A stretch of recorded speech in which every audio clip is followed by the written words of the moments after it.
Can everybody rise so that we can do the Pledge of Allegiance? And the people who maintain this room, I think we need a flag, so I guess by next Monday we'll get a flag. Let's all pretend it's over there. I pledge allegiance to the flag of the United States of America and to the republic for which it stands, one nation, under God, indivisible, with liberty and justice for all. Thank you.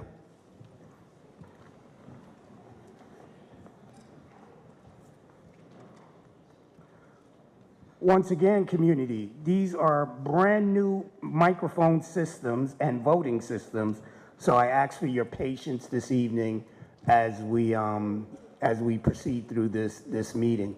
Dr. Haney, do you see anybody you need to recognize? Okay, give me a second.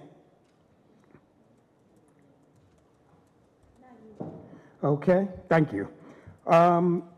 Let's do the roll call. District 1, Ms. Jasmine Bowles. Oh, I'm sorry, hold on. Yeah, if everybody would just light up your request for me so I could go one by one. And I'm going to go down the way that it's actually, I'm going to go out of order because it's listed here a certain way. Myself, I'm Benjamin Straker, District 9. I'm present. Mr. Mark Christmas. Present. Ms. Victoria Williams. Present. Ms. Jasmine Bowles again. All right, hold on. Ms. Bowles? Present. Ms. Tellers Cooper? Present. I'm looking for Ms. Haney. I'm sorry, Hill. Do I see you, Ms. Hill? All right. You guys heard her. All right, thank you. I'm present. Okay. Once again, I apologize, everybody. I'm trying to go through this list here, and these names are like all over the place. So please do not take any disrespect, board members. I'm lost here. So who did I miss? I got you. Yeah. Okay, and who else did I miss? I missed you, Dr. Haney. Who else did I miss? That's it? A superintendent? Yeah. Present. Board attorney? Board liaison? Present. Assistant to the interim superintendent, Ms. Biles. I think I got everybody. Dr. Haney, you need the mic. All right. You should be, hold on. We'd like to acknowledge the following individuals, and if you could please stand after all names have been mentioned. We have the DeKalb County Police Department tonight, and the officers that are in attendance is the Chief of Police, Gregory Patrick. If you could please stand and remain standing.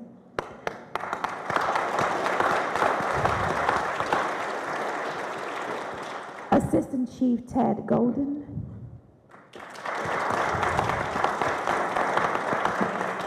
And the other Assistant Chief Tony Hughes. Let's give it up for them, please. Thank you for your attendance. You may be seated. Thank you, Dr. Haney.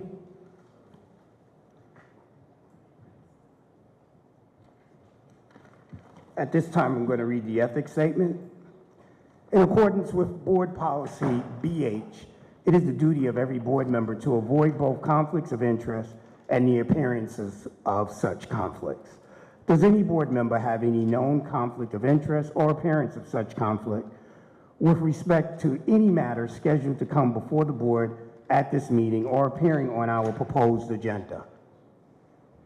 If so, please identify the conflict or the appearance of conflict and refrain from participation in the matter. Ms. Williams, I see you're lit up. Do you need to say anything? Or did I just miss you? Okay. All right.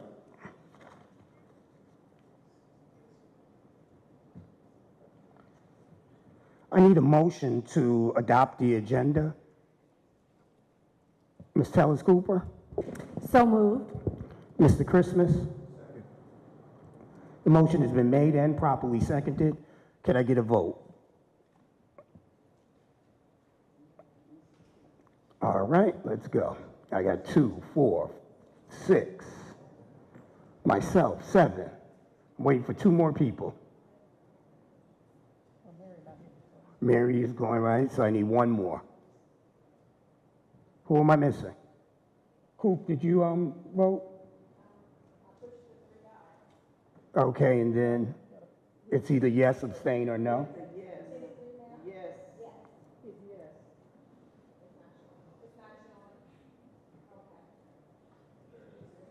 Okay. Once again, folks, thank you for your patience. This is going to be a rough night tonight. All right. It's unanimous. Let's move on from the adoption of the agenda. We have recommendations from the executive session. Mr. Interim Superintendent, the floor is all yours. Thank you, Mr. Chair. Mr. Chair, members of the board, colleagues, and community members, I'd like to bring to you some recommendations, and the first will be Assistant Principal, Jonesboro High School, and the candidate that I am recommending for that position is Dr. Sequina Scott. Hold on. We didn't get to voting yet. You guys are clapping prematurely. All right. Dr. Haney? I'd like to make a motion to support the superintendent's recommendation for Jonesboro High School for the assistant principal. Ms. Bowles? I'd like to second that motion. The motion has been made and properly seconded. Can I get a vote, please?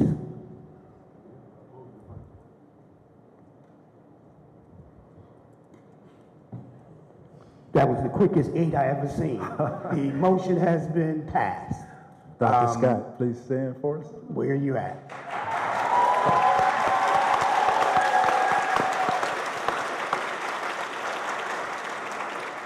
Congratulations, and if you can stay in the building until we're finished with the personnel recommendations, we'd like to take a photograph with you. Mr. Chair and board members, the next position I have is the assistant principal at Morrow Middle School, and the person being recommended is Dr. Nicole Jones. Ms. Tellers Cooper? I move that we accept the superintendent's recommendation for assistant principal, Dr. Nicole Jones at Morrow Middle. And I second that motion.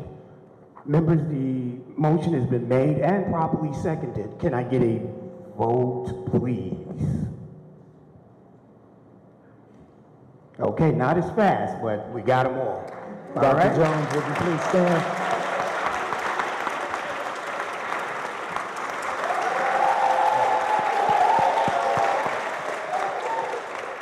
Once again, if you could stay in the building until we are finished with the personnel recommendations, and we would love to take a photo with you. Superintendent, the floor Board, is the yours. next position that I have for your consideration is Executive Director of Elementary, and the candidate that I am bringing forth is Dr. Vanessa Muhammad. Whoa, what's going on here? Ms. Williams? It's supposed to, I'm sorry, Mrs. Dr. Gorey? as usual, the mic doesn't work for me, but I don't need the mic. It's not showing up. Okay, now it's showing up. I move that we accept the superintendent's recommendation for the executive director of elementary to be Dr. Vanessa Muhammad. I second it. Okay, the motion has been made and seconded. Can I get a vote from my board members, please? That was pretty quick also. Dr. The motion Muhammad. is passed.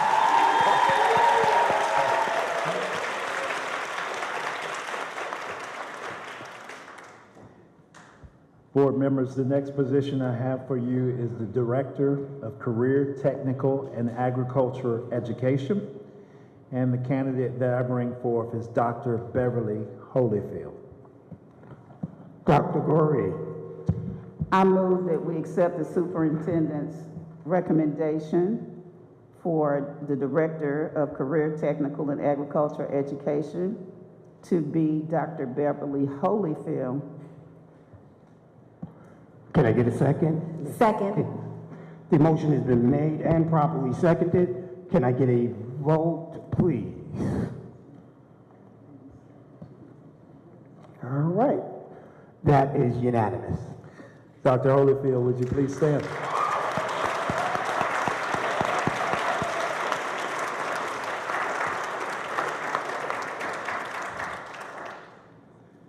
The next position, board members, that I have for your consideration is the Coordinator of Health and Physical Education.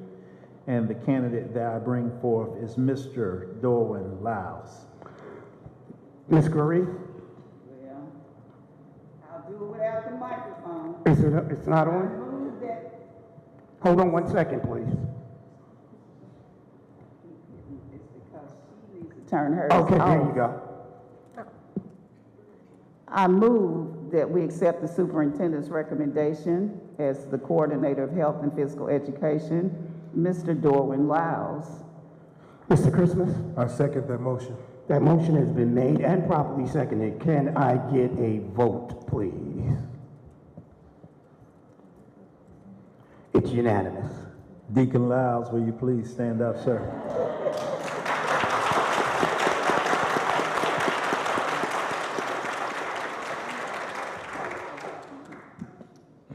The next position that we have for your consideration, board members, is Coordinator, Specialized Instruction. And the candidate that I bring forth is Dr. Natalie Myricks. Ms. Bowles, could you light up for me? The mic is yours. I move that we accept the superintendent's recommendation for Dr. Natalie Myricks to become the coordinator for specialized instruction. Ms. Hill, could you light up for me? Okay. The motion has been made and properly seconded. Can I get a vote, please? Okay, hold on.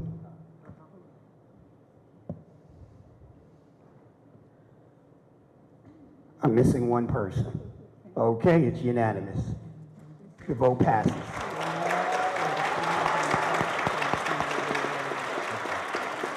Dr. Myricks, thank you. Last recommendation that I have for you this evening Okay. is for the Deputy Chief of Safety and Security. And the candidate that will be my recommendation is Major Curtis Williams. Mr. Christmas? I move that we accept this interim superintendent recommendation for Deputy Chief of Safety and Security, Major Curtis Williams. Ms. Goree, I don't see you lit up. I'm going to pass it to Dr. Haney? Haney. All right, give me 1 second, Dr. Haney, you're on. I'd like to second that motion. Okay, the motion has been passed, motion has been made and properly seconded. Can I get a vote, please? Hold on, hold on. All right. It is unanimous, the vote passes. Deputy Chief.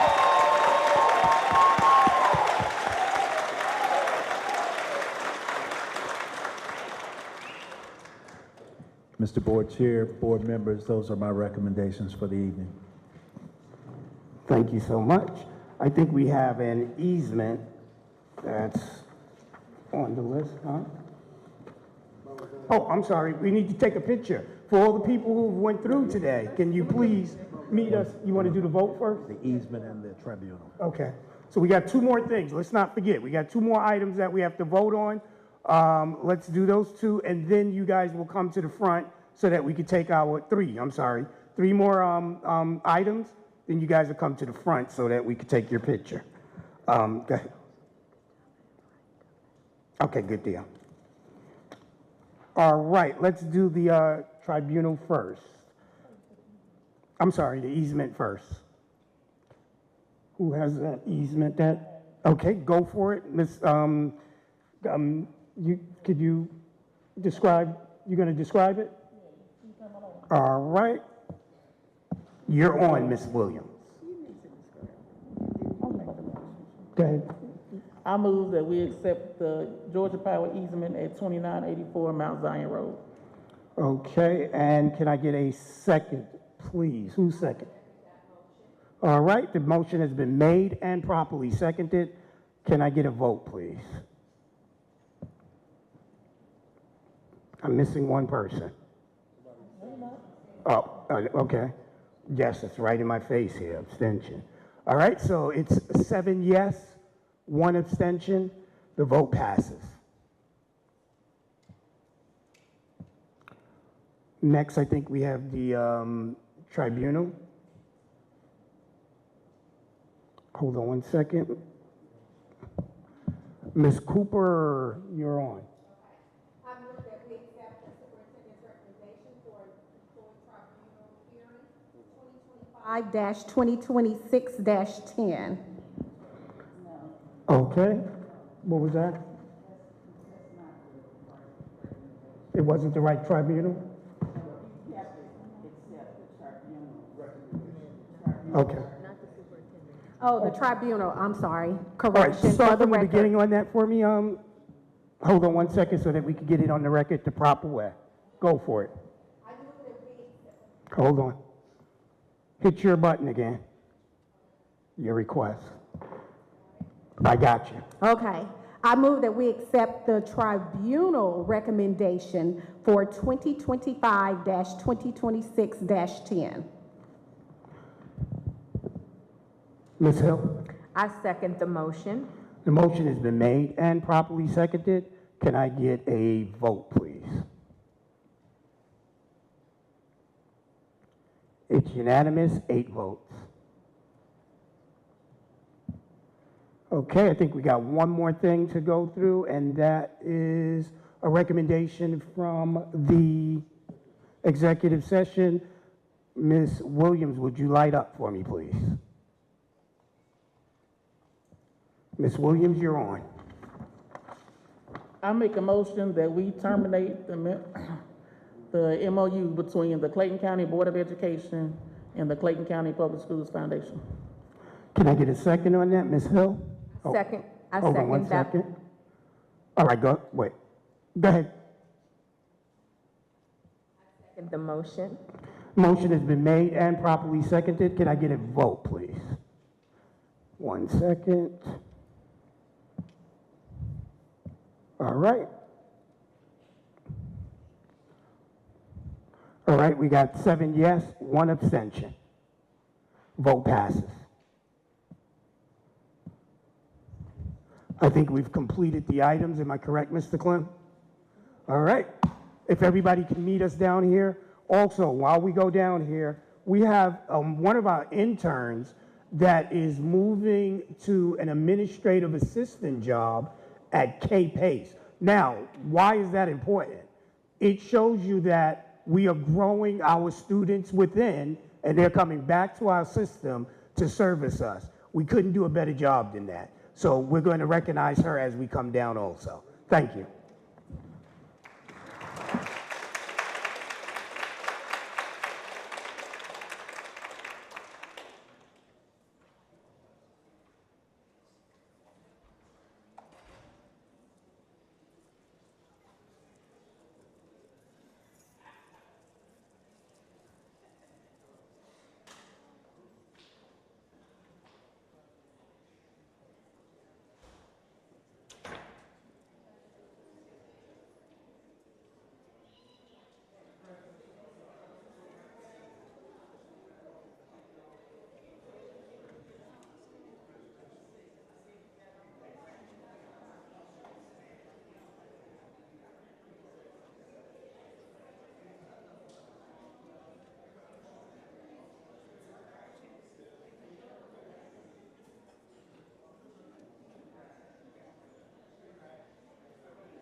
see them present some of our students with scholarships, $1,000 scholarships. So I wanted to thank the ministers for that. If we can give those kids a round of applause and the ministers. And that concludes my update, board updates. Okay, Hill, did you get?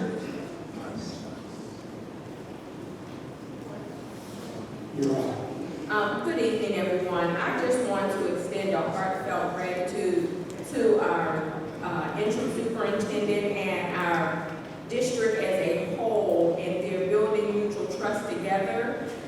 Just being there for our community, going out and sharing information. Not Saturday, it was hot, but people showed up. The community was very receptive, and we were able to make a huge difference. And then again on Saturday for the back to school bash, I had the opportunity to participate at Riverdale High School and went over to Jonesboro High School. And I just want to say thank you to the community. The community also made a huge sacrifice. I saw parents walking. I saw, them participating and coming out and wanting to know how to partner with us for this upcoming school year. So I just want to say thank you to our district, to the leadership, our staff, and everyone for all that you do continuously, selflessly, and it just shows, and I witnessed it, and I have had the opportunity to participate. So I just want to say thank you to everyone. Thank you. Next, I have Dr. Haney. Would you line up for me, please? There we go. Hello, everyone. Again, just to echo, it was a great event on Saturday to see all of our community out, as well as our families, and most of all our students. Even in the chaotic chaos, they were nervous, but at the same time, it was very exciting. I always get excited when I see them. I want to give commends to our staff, our safety department. It was very controllable at Jonesboro High School, as well as Riverdale. I got a chance to peek in over at Greater Nation and just to enjoy those festivities as well. D5 will have their annual back-to-school bash with a partnership with Bethlehem City of Faith Church on this Saturday, starting at 11. And so I look forward to seeing the community come out. Be mindful that even though the address is 514 Valley Road, if you're coming from Terra to try to go on Valley to the right where the old CVS, which is now a beauty supply store, you're going to have to probably detour and go out Lamar Hutchinson to get there because they're doing road work. But at the same time, again, D5 will be having a partnership back-to-school bash with Bethlehem City of Faith this Saturday. So come on out. We look forward to it. They have free haircuts, free food vendors, and all the things that encompass this great event. So thank you. That's it for me. Thank you, Dr. Haney. It's my goal. First and foremost, I would like to give another shout out to Randy Walker in regards to getting that administrative assistant position at KPACE. I think that's such a testament to what we do. Next, I also want to give a shout out to the District 7 Director of the PTA, Ms. Arvis Walker. She invited me to a back-to-school event that in partnership with Macy's, and they're going to be doing some other partnership stuff with us. So she's doing a fantastic job out there representing the PTAs of District 7. I also want to give a crazy shout out to the staff and everybody that organized the back-to-school bashes. The moral was, it was like sardines in there, and the parents were extremely appreciative of all of the supplies that we gave to the families and to those children. So that's a great job by you guys with setting that up.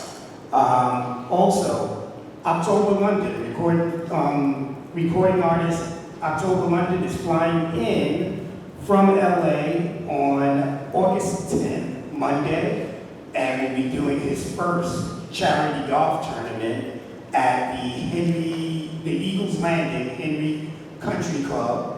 And that is going to be his first tournament in Atlanta, and all proceeds from that charity event is going to come back to my kids. They're going to divide those proceeds up into performing arts and literacy. So we should be getting a check from that golf tournament. And quite a few celebrities are going to be flying in also to actually be at that tournament. We're going to be having a pre-party the day before the event, so I will let some of you guys know about that and where it's at, and if you want to join us and rub elbows with some of those celebrities, feel free. Lastly, everybody remember the ribbon cutting for the Early Learning Center is tomorrow. I believe that's at 5 o'clock. Am I right, Dr. Hendricks? Yes, sir. Okay, at 5 o'clock. That concludes my updates for today. Next, I have Ms. Williams. You light up for me, please? Yes. Okay, well, the picture on the screen is the back to school badge. I partnered with Star Park and Forest Park and gave out 100 backpacks filled with supplies. That was this past Thursday for game night. And I also did a health fair, partnered with Hector and Mary Pearl to give out blood pressure machines. And that was an exciting event. And I have my back in school badge August 29th and still accepting visitors. And we'll be out there from 10 to 2. And have a great, wonderful year. Good deal, Dr. Cora. Can you light up for me, please? Your mic is on. Good evening, everyone. My first slide, I want to thank the CTAE department. As you can see, turn it over to Riverdale High School to take part in getting a facial and a new hairdo, which gave me a new attitude. I also want to thank Dr. Keith Colbert, because he went over and got a facial. Doesn't it look good, y'all? You see how his face is shining? We had all of our interns up, but I have a picture in the middle of Train Dawn. She was also one of our interns, and she was invited back to an event called Jabai. It's a organization in DeKalb County that gives scholarships. She was the first scholarship recipient from Clayton County Public Schools. They invited her back to talk about her first year in college. Now, she actually is a civil engineering major at Georgia Tech, and she was able to start last school year in France. She traveled to France, Switzerland. She's been to 4 or 5 different countries, and we're so proud of her. Next slide. They may not be in any order, but I'll just go down and tell you all the stuff that I did. I was not ready for school to start. Woke up last Monday and I was like, oh my God, is there somewhere I'm supposed to be? So I went to new teacher orientation. Mr. Christmas and I both attended. We all have to have each other's backs. Many of our board members were out of town. As you can see, Ms. Baker's overseas. I know all of our other people were out of town. Back for the board and address the new teachers. The next day, I want to acknowledge Ms. Rice and her team, the Community and Student Engagement Department, because they went over there to the Riverdale Walmart, and as he says on TV, WSP, we stuffed the bus. We stuffed that bus over there in Riverdale so hard. Get out there and enjoy the community. I want to. And the next day, my compadre, Mr. Mark Christmas and I, we traveled over to kill the free materials that we collected there for our new teacher. We actually had a testimony from a gentleman that was and I'm telling you, those teachers were so happy. They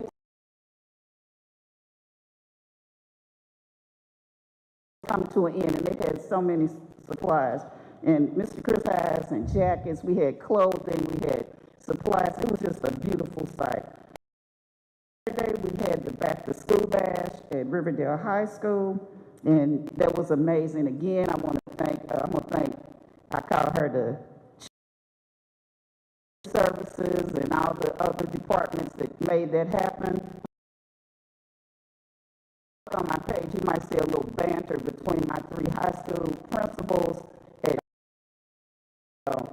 North Clayton, because they got a big championship belt, and they were having a little competitive, but we love each other. And last giveaway, at Emmanuel Baptist Church. It's at 230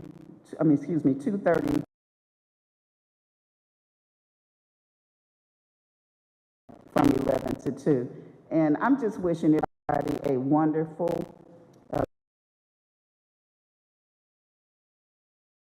it's going to be great. And of course, tomorrow,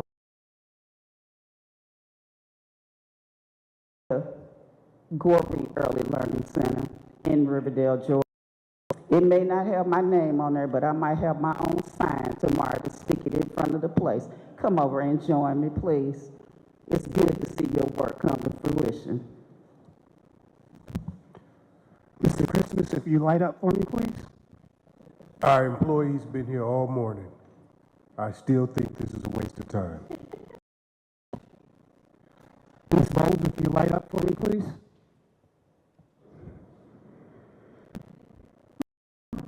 Good afternoon, everyone. I'm just really excited about this upcoming school year and want to acknowledge all of the hard work that has gone into the pre-planning and the preparation for what is going to be an incredible year of excellence. Also, be on the lookout for this year's Wednesday schedule for yoga, because that we do to prepare for our scholars, that you're still finding some new practices that maybe you can take with you. With that, I will, Mr. Chair. Thank you very much. Mr. Superintendent, Dr. Hendricks, the floor is all yours, and you can roll right into updates from your staff thereafter. Yes, sir. Good evening again, Mr. Chair, members of the board, colleagues, and community partners. As we bring another summer to close, I want to begin by recognizing the extraordinary work of the people who are prepared for this moment. Long before the first school bell rings, hundreds of employees have been ensuring that our schools are ready. Our campuses are prepared, our classrooms are equipped, our families are informed, and our students are positioned for a strong start. This work has been thoughtful, coordinated, and centered on what matters most, the success of every child. This evening, you will hear from the leaders who have guided this work. They will share how we concluded the summer, the preparations made for opening day, and the resources now in place to support our students, families, and staff. Together, these presentations reflect more than preparation. They reflect a district committed to beginning this school year with purpose, readiness, and a shared responsibility to serve every child. With that being said, I'll turn it over to Dr. Dunn. Dr. Dunn, how are you? Thank you. I'm fine, thank you. Good evening, Board Chair, Madam Vice Chair, she's not here, and board members, Interim Superintendent Dr. Douglas Hendricks Sr. Thank you so much for the opportunity to share all things enrollment. So we're really excited about enrollment this year.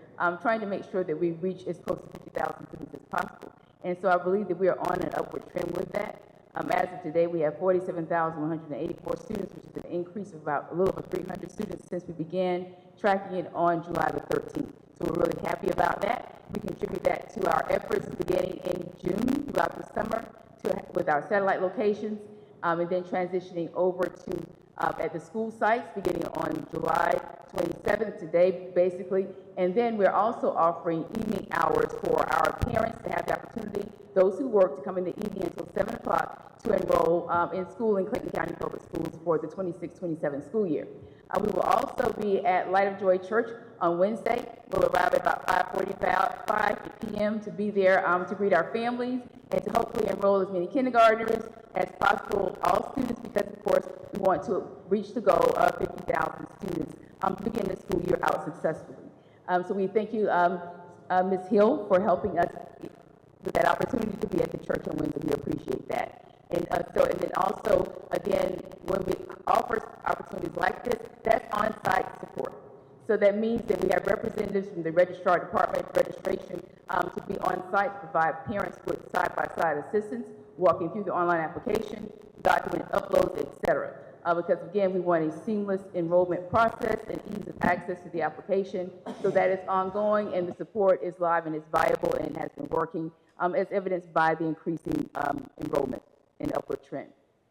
Our parents, we want them to know that we are accepting all forms, all documents for enrollment, beginning with proof of age, which is the birth certificate. We need 2 current proofs of residency, as well as the academic record, which will be for our elementary and middle school students, grade level promotion, as evidenced by the report card, a high school transcript for our high schoolers, and also making sure that we know exactly what's happening with the child so that day 1, they will be in the correct academic program, and their schedules will reflect that as well. So the screen here before you, board members and Interim Superintendent Hendricks, kind of gives you some information in terms of where we are right now. So what does the registration look like at every school site? Well, we're starting with our elementary schools. We're going to begin our day in registering students with our counselors helping out and supporting that process at 8:00 a.m. We're going to run until about 2:30, which gives us that time to process the applications we received that day. And we're going to also move then into our middle schools because we know that some parents have students at multiple sites. So we want to give them a 30-minute window to go between one school to the next. We have middle school starting at 8:30 and running again until 3. And then we have our high school starting around 8:45 and wrapping up at 3:30. So there's, again, an expanded time at the end. What is that for? It's not wasted time, but it's valuable time because that's the time that we're going to use to process applications. So it tells you here exactly what's going to happen when they're receiving that on-site support. So they're removing all barriers to make sure that every family has access to the application. They know what to do, how to do it, and we are there to provide that assistance. Also through our International Center in terms of our families did not speak English as a native language. So we are happy to provide that support. And I'm going to turn it over now to Dr. Charmin Johnson. Board members, they're going to go through this presentation pretty quickly. So please jot down your questions and we'll wait till they get through their entire presentation before we start asking questions. Dr. Johnson. Okay. Good evening, everyone. My name is Dr. Charmin Johnson, and I'm the Chief Academic Officer for Implementation. And I'm just going to share briefly some beginning of the year information. We will require all students in grades pre-K through 12th grade to carry clear book bags again for this school year. Also, for this school year, we have a new cell phone policy, and it is basically promoting a distraction-free learning environment, and it's in keeping with House Bill 340, which is a new Georgia bill for all students in grades K through 8. Students are not allowed to have phones on their person, and this information has been shared across all school websites. Also, for our high school students, the law will not go into effect for high school until next year. However, we want to promote a distraction-free learning environment for our high school students, so we are asking them to turn their phones off and to put them away for this school year. For our uniforms, same policy that we've had in place for a few years now. If parents want to see what colors their students are required to wear, they can go to their school's website. That information will be there. Open house is going to be held on July 30th for all grade bands, elementary 1 to 3, middle 3 to 5, and high school 5 to 7. We're encouraging all parents to come out to meet their child's teachers, to walk the buildings, and to get that good information for the beginning of the school year. Now we will hear from Ms. Erica Johnson with summer school updates.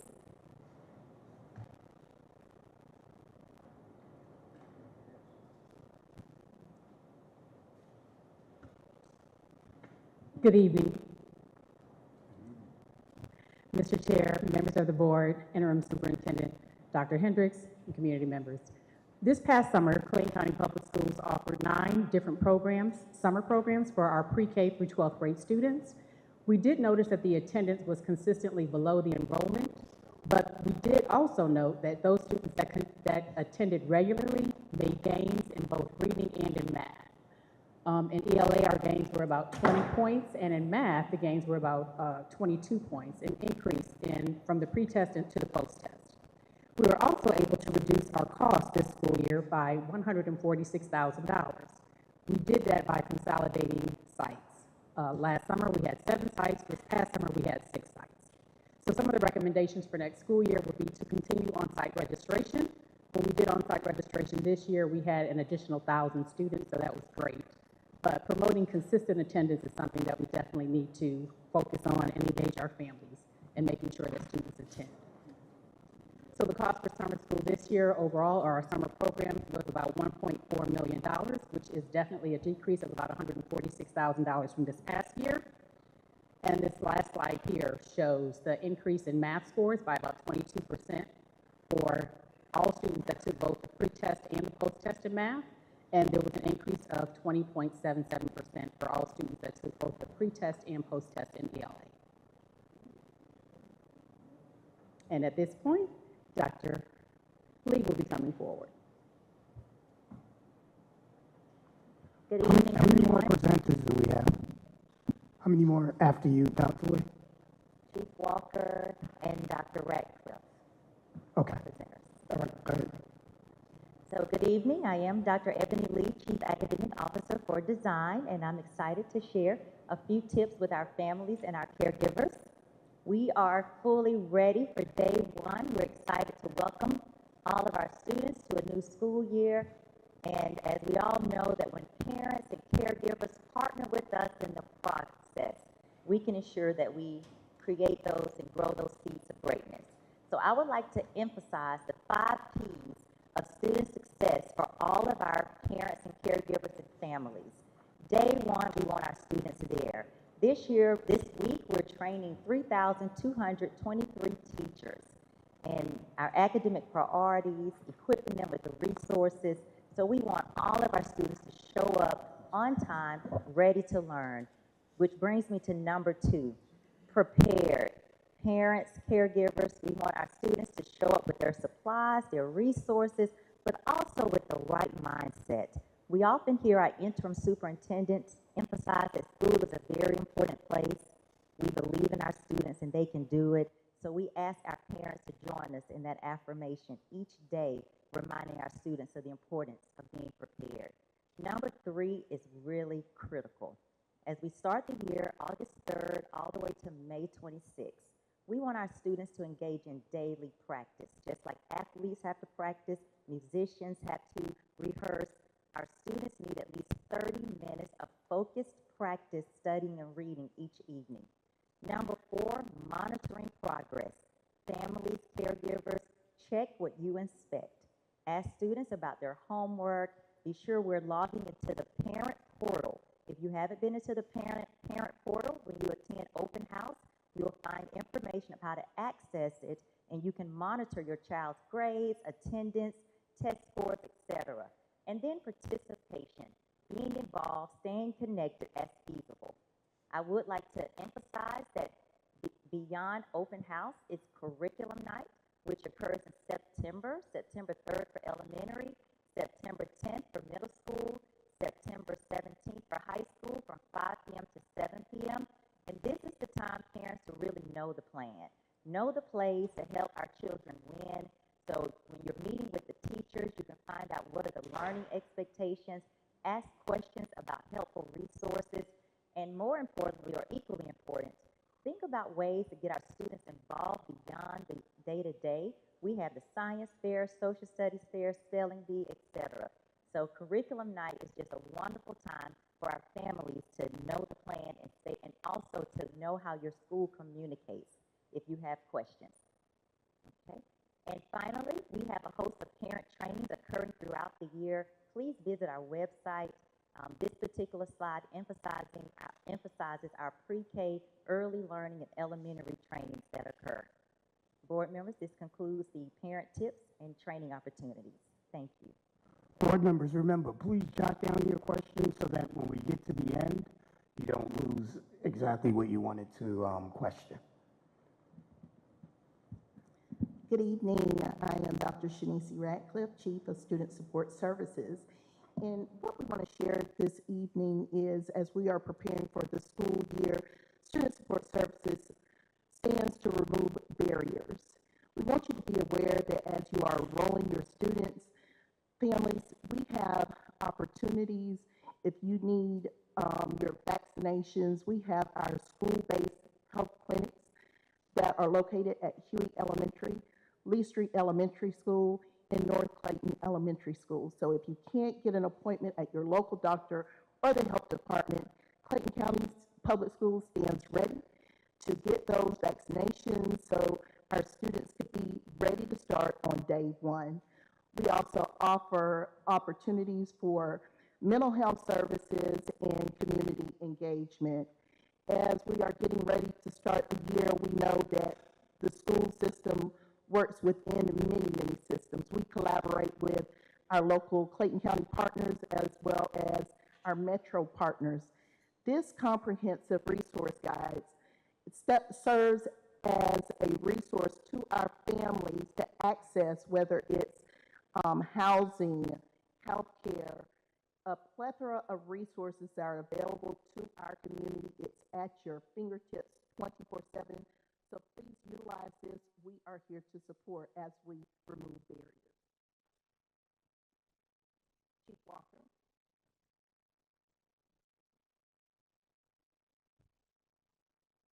Good evening. In an effort to be brief, I'm going to quickly go over our presentation. And real quick, I think it's very important that I remind everybody that as we begin this school year, that Clayton County Public Schools Police Department and the Department of Safety and Security is a 24/7 police department, which basically means we operate 24 hours a day, 7 days a week. Also, let me just point out some things. I want everybody to understand that beginning the school year, what we're going to do is every school in the district will have some sort of safety and security personnel.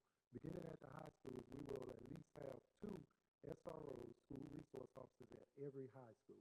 At every middle school, we will have at least 1 school resource officer at every middle school.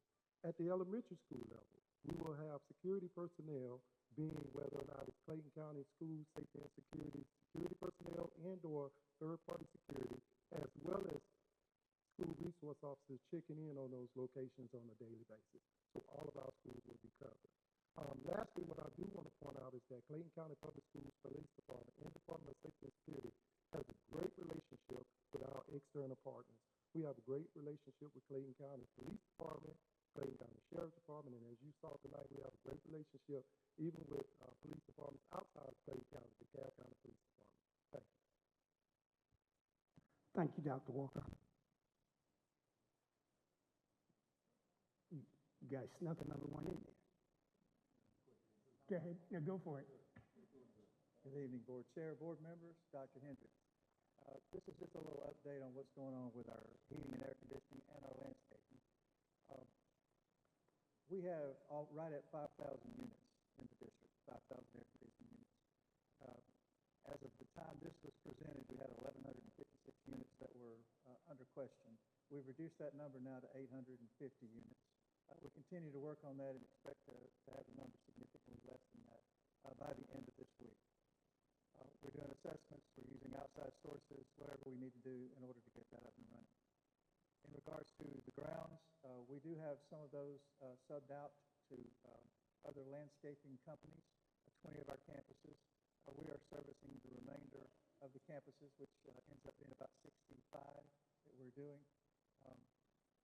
You see the ones that are subbed out. We're doing all of the rest of them. We get a 7 to 8 day turnaround from all of our subs. In-house, we are pretty much staying with a 9 to 10 day turnaround. That does get extended sometimes based on the rain. As you know, we've had quite a bit of that. Pine straw installation is almost complete. We only have about 20 more locations that will be done before open house. Thank you. Thank you, Mr. Blackwood.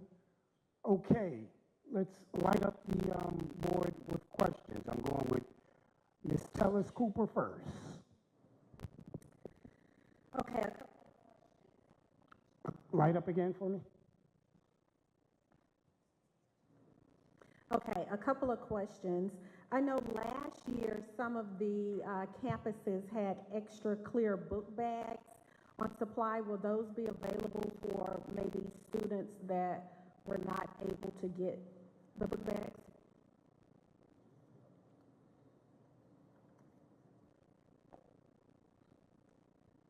We did not purchase book bags for students.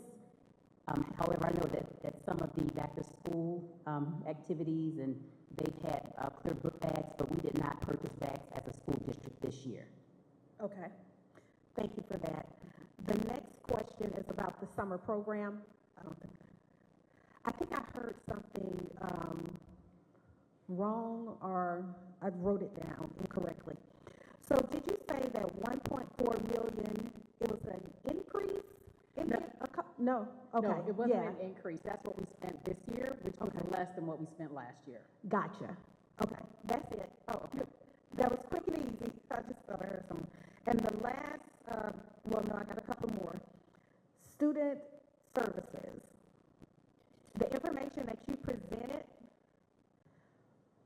will this information be disseminated throughout the district? I know tonight, of course, with the school board meeting, people are hearing it, but will we be sending it out via email, voice message, putting it on our website, just so individuals will know? Because I think you mentioned something about immunizations, and that would be great if, you know, the parents knew that. So will we be disseminating that through other sources? Okay. And they actually receive it during the enrollment and prior to enrollment through our counseling department, but we'll share that, and especially our community resource guide, so they'll have access to it. Okay, thank you so much. And one last, safety and security. Will we be using the metal detectors and the ones on day one? All of our high schools and middle schools will have all of their weapon detection devices ready for day one, as well as all of our athletic events beginning next week. We'll have all of our stadiums will have weapon detection devices ready to cover those locations.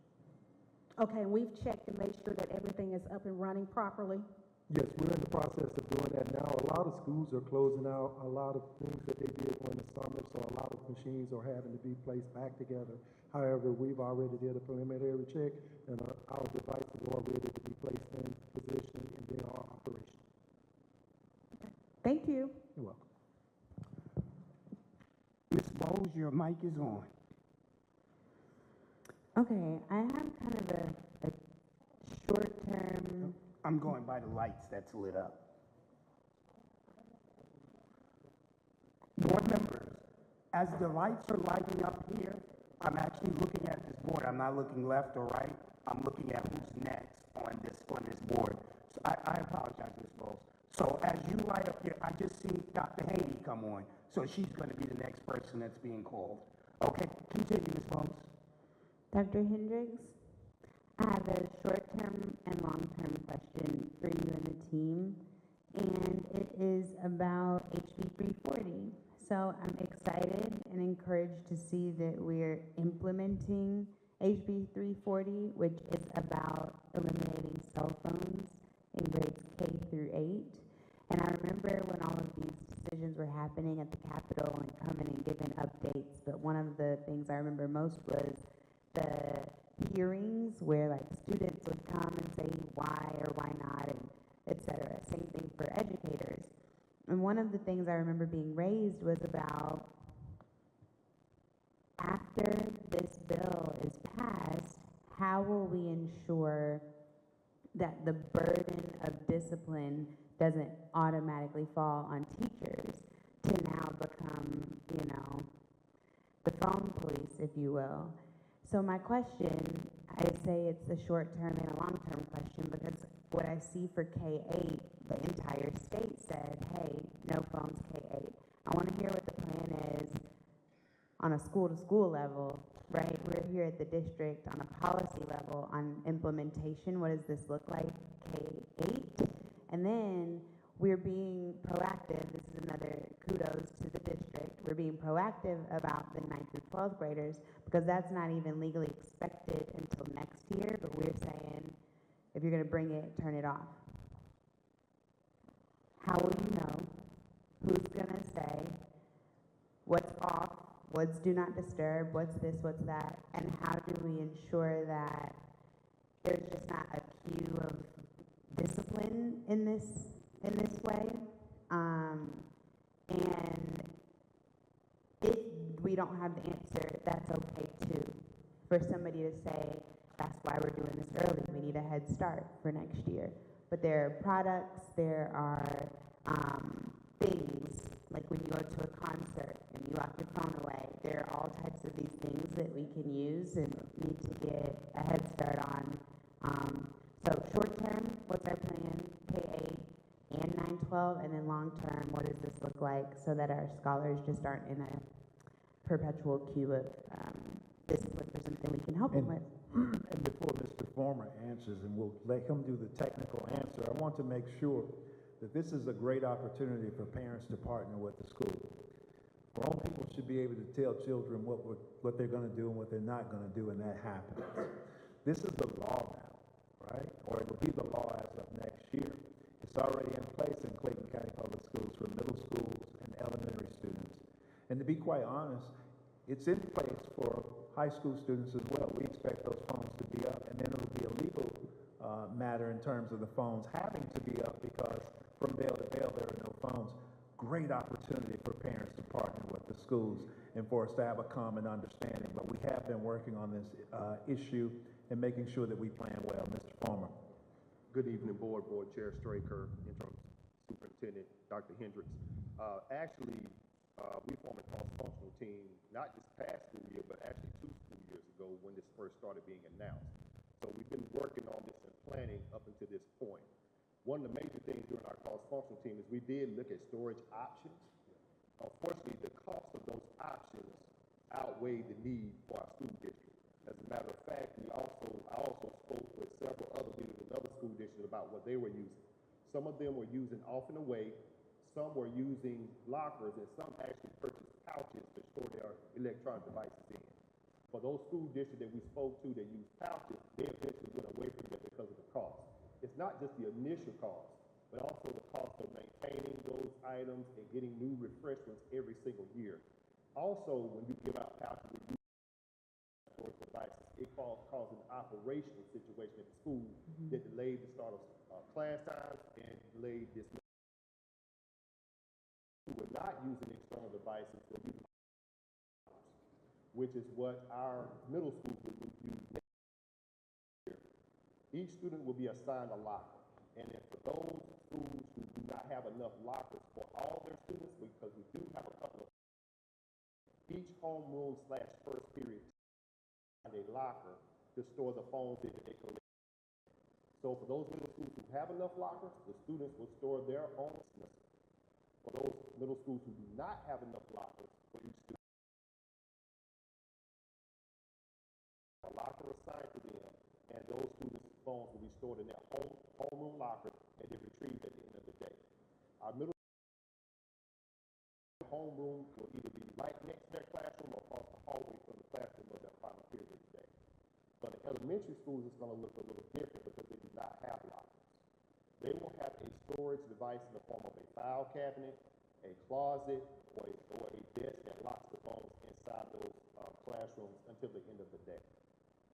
For those schools, each school will have a standard operating procedure that will be shared with the faculty and staff, so that when they do have challenges with the cell phone, they will have a step-by-step guide on how to have progressive discipline. So we're not going to students in school or out of school suspension simply because they did not put their phone on. Some might even try to circumvent the process, but we will have plans in place so that when we come across those challenges, they will be addressed in a positive and supportive manner. Thank you, that's helpful. It sounds like we're really clear on the middle school level, elementary level, we don't have lockers, but we found solutions. Still finding solutions on the high school level. So ultimately, really looking forward to phone-free classes for our scholars, not only as learners, but as fellow citizens. So much of the misbehavior and drama and lack of civility is happening in comments on apps that don't belong in the hands of our scholars during daytime. So excited about this on all fronts, and hope you'll keep the board apprised of anything we can do to support this, even if it means investing in some way to make sure our teachers are not carrying this burden by themselves. Thank you. Mr. Farmer, this is a Ebony Lee joke, but I'm gonna post glasses for these kids. Yes, sir. And what people tend to forget is how good is not all electronic devices, not just about cell phones. When it comes to the smart glasses, some students, believe it or not, do have prescription lenses. That's correct. So we can't completely eliminate, because that may be the only pair of prescription glasses that they have. Correct. So with that being said, a lot of these smartphones do work in conjunction with the cell phone. So as long as it's not attached to the cell phone, there's very little. Any other, let's see, I got Dr. Haney, you're up. Mic is on. Dr. Erica, this is for you. Just refresh my memory. What was the actual enrollment number for summer school? There were 2,900 students. Daily attendance was about 1,400.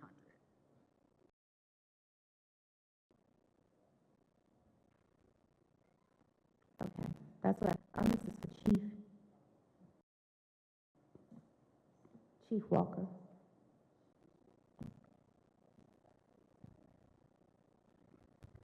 You said that there would be 2 SROs at every high school, 1 SRO at middle school. Could you repeat what you said for the elementary? I didn't hear that.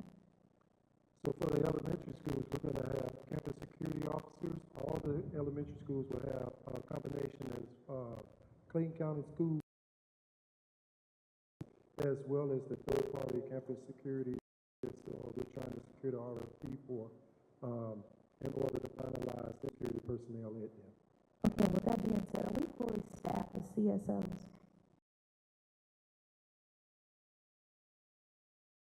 Sure, we're almost fully staffed as it relates to CSOs. What about SROs? SROs position as of yet, but we are working to those as we speak. We do have about, I want to say about 3 or 4 SROs starting here in the few weeks. In 3 weeks? Here in the next few weeks. A few weeks, okay. They have certain things they have to do as it relates to their background. Are able to come on school property and clear them, and they clear those waivers, then we should be able to bring them on.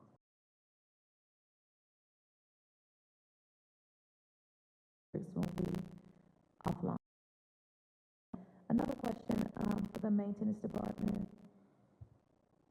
I just wanted to give some. You all stated that you had the HVACs and the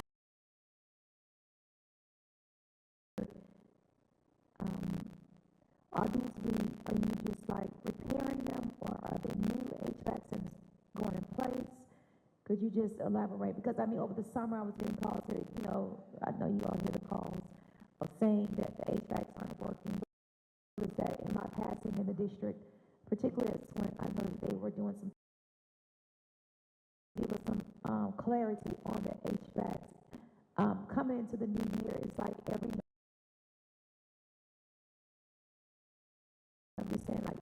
first day of school is always something with the HVACs at particular high schools. So are being repaired, the numbers have been reduced. Are they being repaired? Are they being purchased? How? The short answer is it's a combination of those things. Okay, and also I was told I was going to do this. Hold on.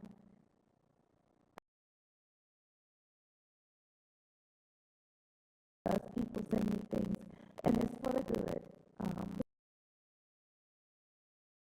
July 17th. Hi, Dr. D. So I'm on my soon, and I drive past Felix Scholars, and one of our CCPS maintenance workers is cutting the grass in this hard rain. Safe, of course. Maybe a little crazy, but I definitely admire some of our people who desire to get the job done without excuses. So I want to give a shout out to the maintenance department. I do them, especially over at Swint.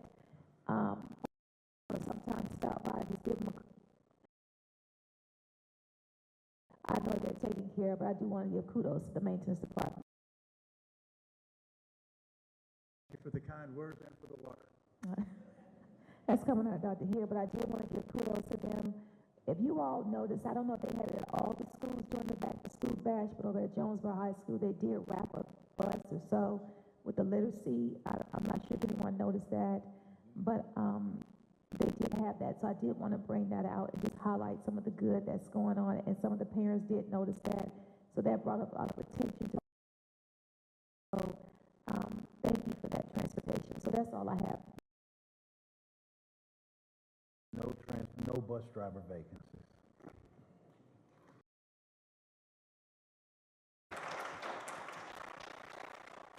Ms. Williams, your mic. Yes. I had a question, some questions. I thought you said we all can have our things on at the same time. That was all. Okay. All right, so I want to know about the consequences. We already answered that one. But for Infinite Campus, I got a question about how did you change your child's photo on Infinite Campus?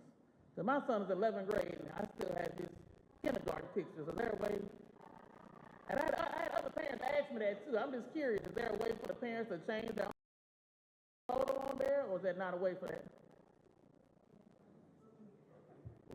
Good evening, board members. Good evening, Mr. Chair, Superintendent Dr. Hendricks. So to change your child's profile picture in the Infinite Campus. There's no way for the parent to do it. They have to actually have to get somebody to go in and do it. Yes, it has. If it's not, we can get that fixed for you. Okay. I was just asking. And is Class Dojo only recommended for elementary, or is that for middle school? Class Dojo, it's a new, it's a multi-purpose platform that's being brought on in the district right now. One of those main things is communication within the district.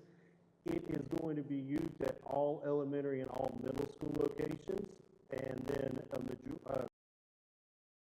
locations will be piloting it as well. It's it traditionally was an elementary program, and it has a discipline feature to it and all, but they have in the past several years middle and high school friendly, and so we're going to be using cartoons and monsters and things like that within this one more direct. So teachers, the big difference is teachers in the district have always been automatically rostered. So in the past, a teacher would have to come in and enter in all their students, all the parent data, which really only was advantageous.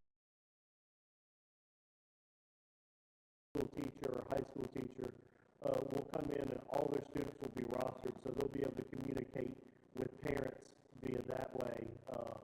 Just trying to get more of a unified, singular communication platform for our parents in the district. Okay, thank you. All right, thank you. And a question for Chief Walker. Will we still have the part-time campus support positions that you had the last few years, the ones that were doing like 4 hours or something? At the schools, you had part-time campus support? The part-time campus support specialists do not fall under safety and security. They're normally from the schools. Okay, but them positions still exist? It's based.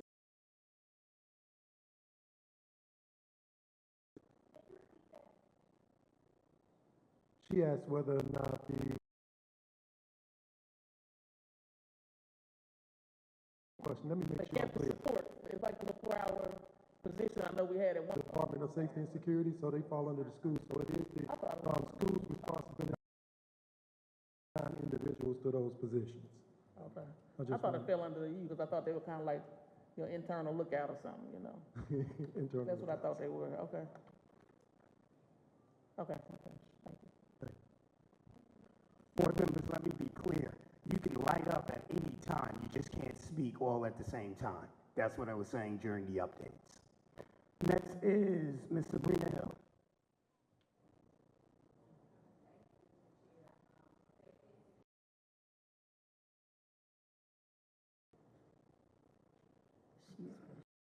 Oh, it's actually, I think it came to me.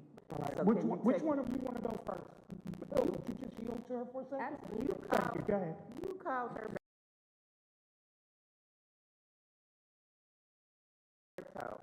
She's been on there the whole time. Okay. I would like for you, since you're up here, One of my questions would be, since we're talking, are we utilizing any drones yet as a safe measure? And particularly since we're about to start football season, it would really be a great thing if we had them up and moving. We have students that know how to operate them. To answer your question, no, we currently do not use the drones. I have been in preliminary conversations with Dr. Pitts and her team in reference to having drones to survey the football stadium, so on and so forth, but as of yet, we have not moved forward with that. All right. Questions, I think that's the only one I have for you. I'm just gonna, I want to go back to you all mentioning, got on it, you know, I get on moms and dads. Can we acknowledge the fact that uniforms, the only students that wear uniforms are the first students are under a uniform dress, had uniforms at elite scholars. So let's just make that clear. Now, back to the point so that we can start the year off on the right foot. Is it possible that we could set a goal or some type of an incentive for everyone to get logged on to the Infinite Campus? If, like, for example, when you all do open house, could you just kind of make sure that that's something you set up right then and there? I get so tired of seeing these emails from these parents that they're mad. They're saying grades aren't posted, but they're not following, and then, you know, the kids get behind, and you gotta try to help them with grades and all that stuff. So maybe we could try to set in for that. And I wanted to, you all talked about phones. I did do some observation at Utopian Middle School, and what they did in their classes, they had a telephone caddy in their class. Students came in, they just had the caddy. The kids came up and put them in the caddy, and then they retrieved them once class was over. Also, I wanted to mention facilities. This may not be, I don't know if this is facilities or if this is actually under construction. I ask this question every year. When are we going to have these parking lots resurfaced, particularly at the stadiums, and particularly at the Perry Center? Now, we need to be charging the city of Jonesboro some money because they have all their little concerts. That parking lot is just messed up. And if my tires get messed up, I'm gonna send a bill because I'm gonna need y'all to replace my tires because we need to do that. And also for safety and security, I saw that Newton County reported so please, let's be prepared for any breaches. And last but not least, we recognize our interns, but I think that we have some high school students that are in the meeting tonight. And I high school people, because I got a couple of texts. And you stand, I see, come on, my man, right? Stand up. We have an intern that is working at,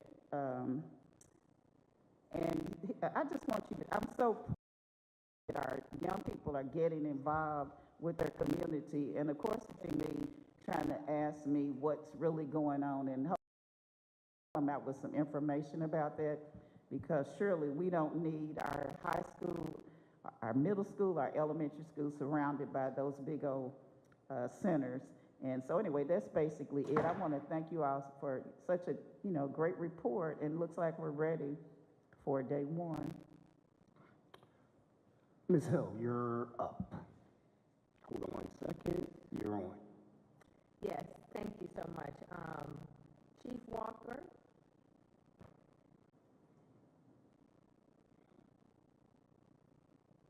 I want to first say thank you for your information regarding safety and security. I just have 2 questions. One, going forward this year, can we get a report of the strategic usage throughout our school year? If anyone's used them, if we've had to use them, and what was the outcome? And also, vaping. Still want to know, how are we addressing that, if that falls under your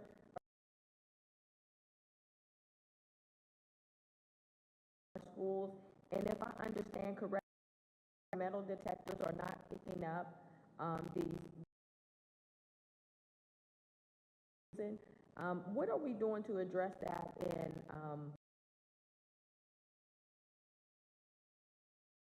school year? Great question. First, let's go.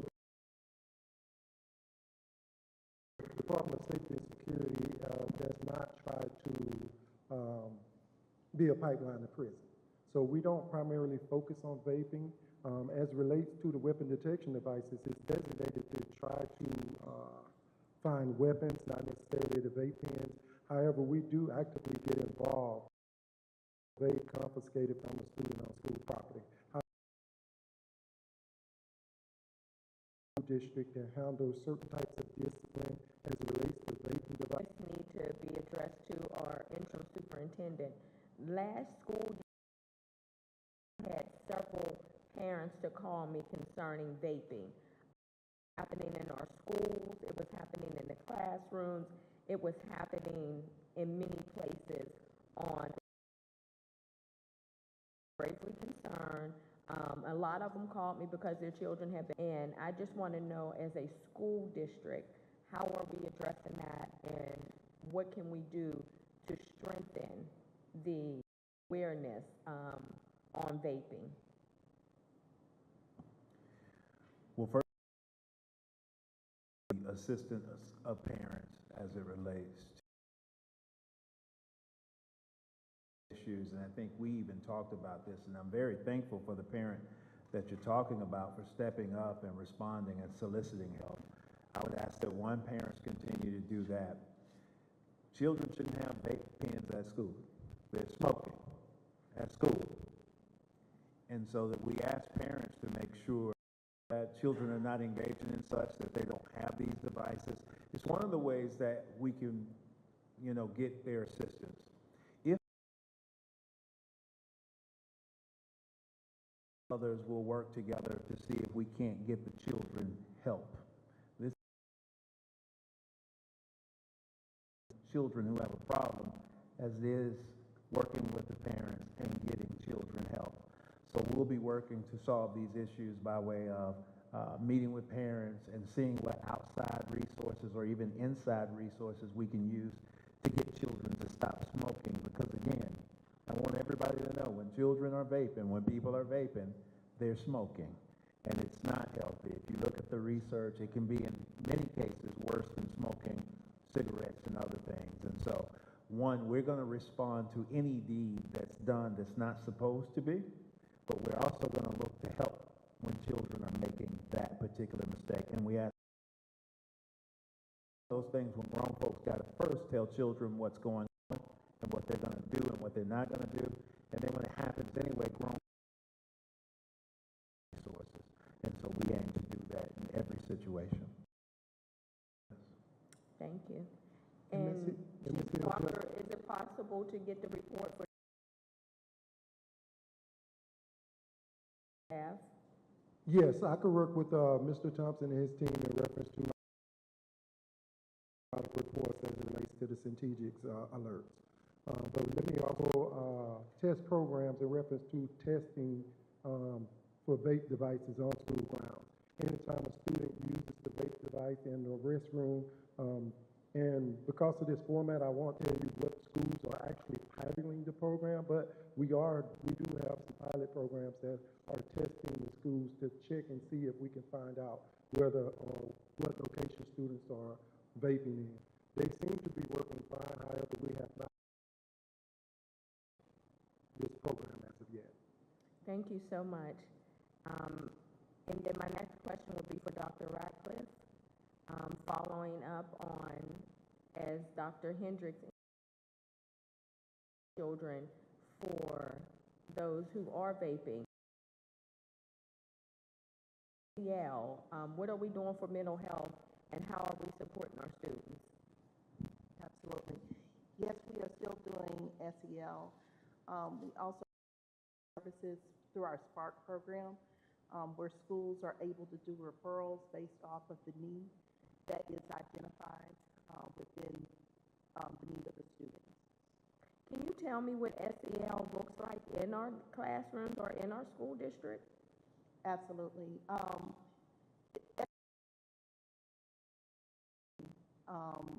When we have executive functioning, it has been implemented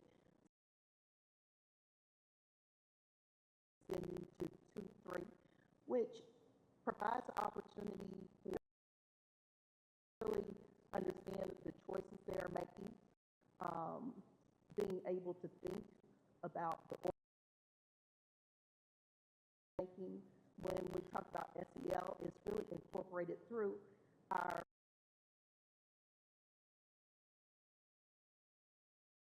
Okay, thank you.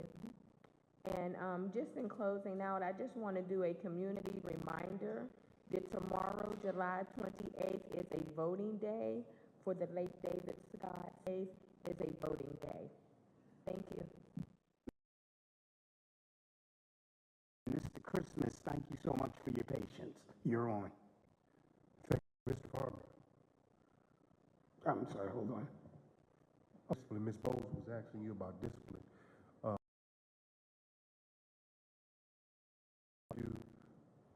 To a child who refuses to vote. Have we decided, because let's just be real, this kind of district we're in, and that happens. And so what is the prepared plan for that, and that our discipline rate don't go through the roof? Because I think that's going to happen more than likely. Yes, sir. And the reality of it is that comes down to defiance and disrespect. So no longer is it about the cell phone. Now we're talking about failure to follow instructions. We're going to refer back to our discipline matrix for defiance, disrespect, and disruption. It's not going to be just about the cell. Have the student put it in the locker. So once it becomes that defined directions of a school, then our discipline will go through the roof. What do about the adults? The adults. The adults that have cell phones.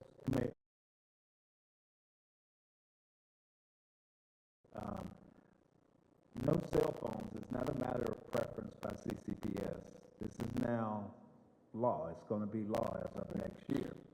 And so we will do our best to partner with adults who have the proclivity to tell their children to do what grown trying to look out for their children in their stead are telling them to do. And at some point in time, those conversations will probably progress with the appropriate protocols as well. But I would ask on this day, before we even get to that point, that parents don't do that, that we all have a responsibility that starts right now. We said it before, readiness begins before school starts. People, cell phones are not supposed to be at schools. And if they are, they're put away. We promise to make sure, to the best of our ability, children get them back and that they're times that are allotted. But from bail to bail, school is a very important place. Absolutely. And so we need our parents to partner, not to be adversaries, but to partner with us in this endeavor. And then we'll address those issues as they come. You know, sometimes that comes in different forms, Mr. Christmas. Sometimes it's just a matter of understanding, not a matter of, hey, I'm just not going to do it. Sometimes it's what people know and what they don't know. We know the House bill because we deal with this all the time. Don't. Our first goal would be to remind them and then to still carry.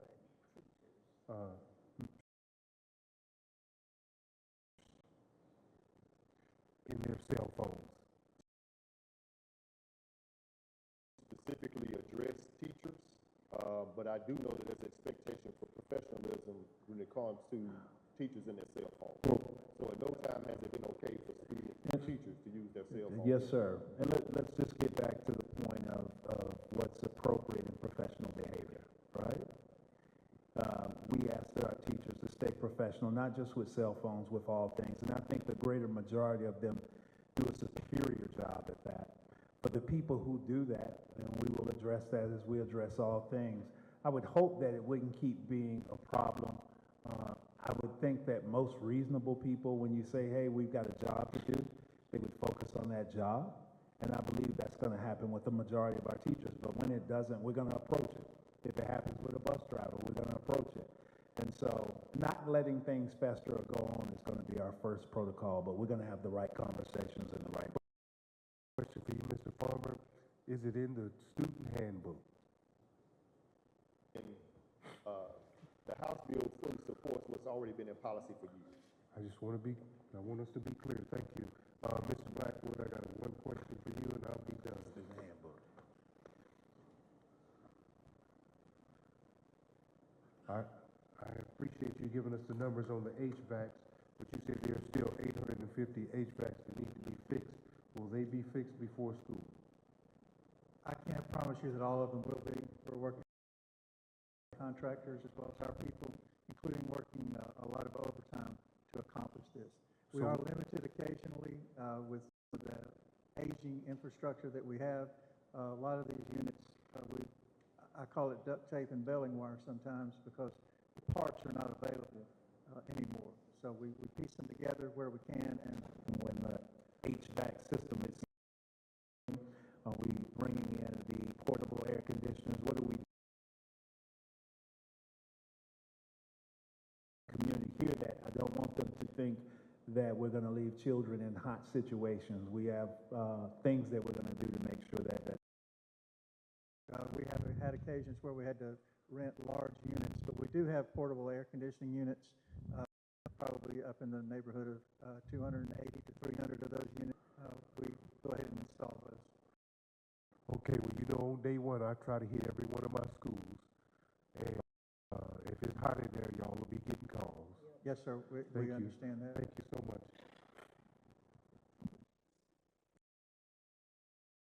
Yes, so just very quickly, I know we're talking about the heating and air, but I do know some of our schools, when it rains on the inside and on the outside. Are we addressing any of those needs?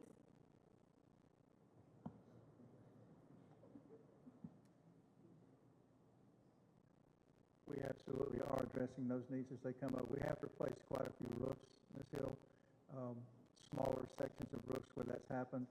We've also secured a new type of sealant experimenting with over the last 2 weeks. It seems to be working very well. So, yes, we are addressing them individually as they come up, and we receive work orders from the schools.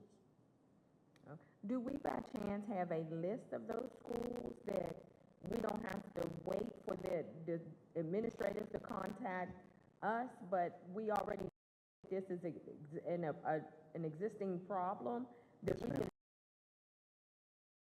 waiting? So being proactive instead of reactive.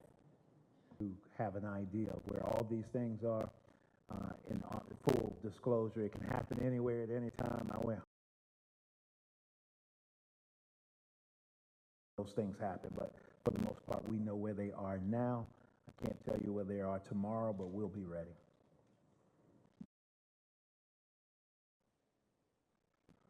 Board members, it looks like we've completed each and every one of you for the great questions in regards to it. Thank you. Now we'll have our, and we'll start with Business Services, Ms. Ramona Bivens.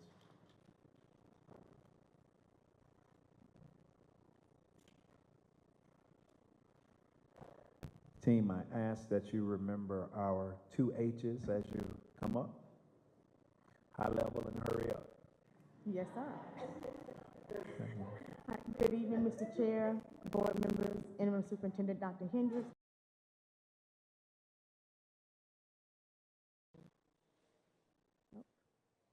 All right, so first on June 30th, we have collected 93.1% of our budgeted revenue, and we spent 99.8% of our budget, $139 million. And this is preliminary June 3rd. We are at the beginning. Hold on. Start over. For the month of, at the end of the month, at $690.4 million of our revenue, $739 million of our budgeted expenditures, which is 99%. As I stated in some of the 3-on-3s on Thursday, this is a preliminary year end. We're in the process of going through the year end closeout. We're still paying bills or getting invoices for goods and services that we received in June. So that'll go through August. So these numbers will, revenue should go up some, and so will this as well. So I entertain any questions you may have on the.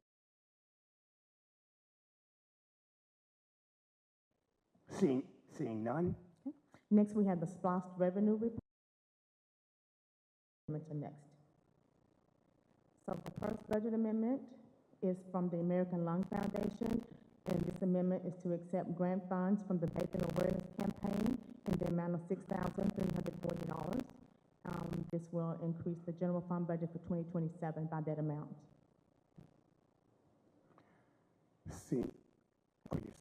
Next, we have an amendment to accept funds from the Delta Airlines Foundation funding allocation in the amount of $250,000.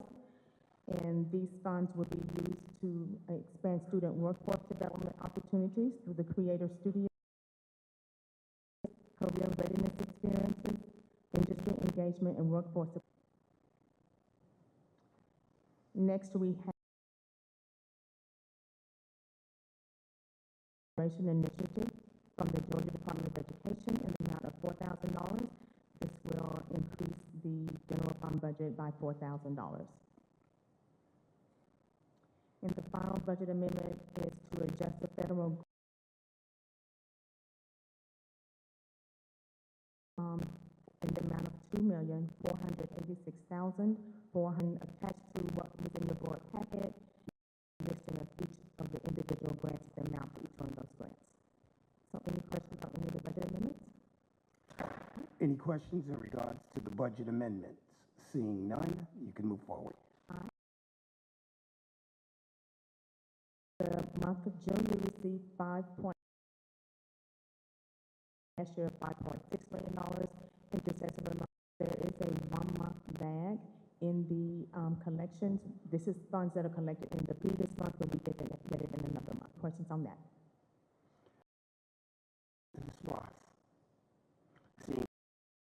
So next we have the purchasing report. You have a report A, which is consumable purchases made with a value of $10,000 or more. Report B is non-consumable purchases made with a value of $10,000 or more, but less than $100,000. And report C, a non-consumable require board approval as detailed in the executive summary you received. And there was also that was provided for HVAC. Any questions on the? Ms. Bowles, your mic is on. Is the Staples contract a no bid? Hold on, let me ask. I want to say it's a co-op, but I'm not 100% sure. I have talked to Jackie, she can let us know.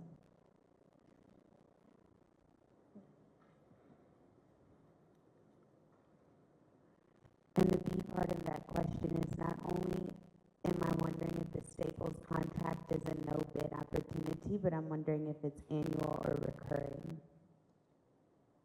It is a co-op, and it's annual. Okay. Can you connect the co-op to the no bid question for me? And maybe, I don't know, like what does the co-op have? Co-op not part of it. Yeah, help me understand. Is it or is it not if you're saying the co-op piece is about? A cooperative contract has, that's why we don't have to solicit it out here with the district. So something could simultaneously be no bid and the co-op, right? Like it's a no bid co-op. It has been bidded out through another entity, which is why we don't have to bid it out. Okay. I don't think I understand. So a cooperative contracts with other agencies or other departments, they submit a similar to the same way that we do it. And then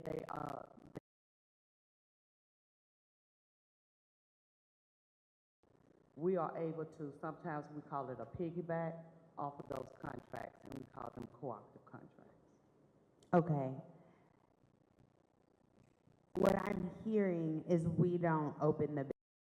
We'll have to do a bid. And not even have to. Have Right. to and not have to is not even the question. We don't. This is a no bid. This is a no bid. Okay, thank you so much. And this is an annual no bid. Annual no bid with cooperative contract. Thank you. You're welcome.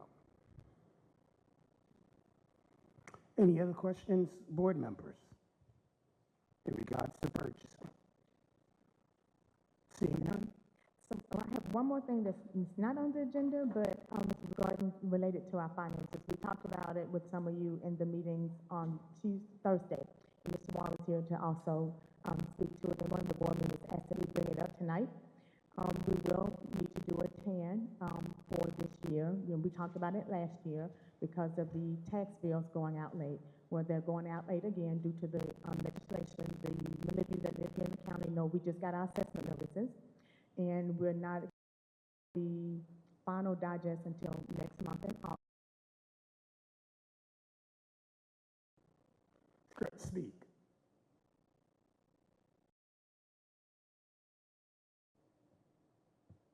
Your mic is on.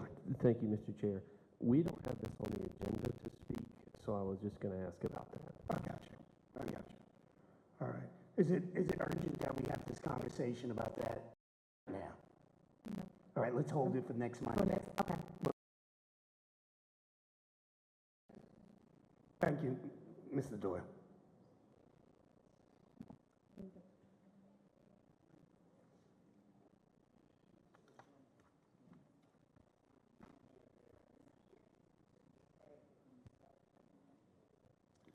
Good evening. Go ahead, Ms. Boss. I'm sorry, go ahead.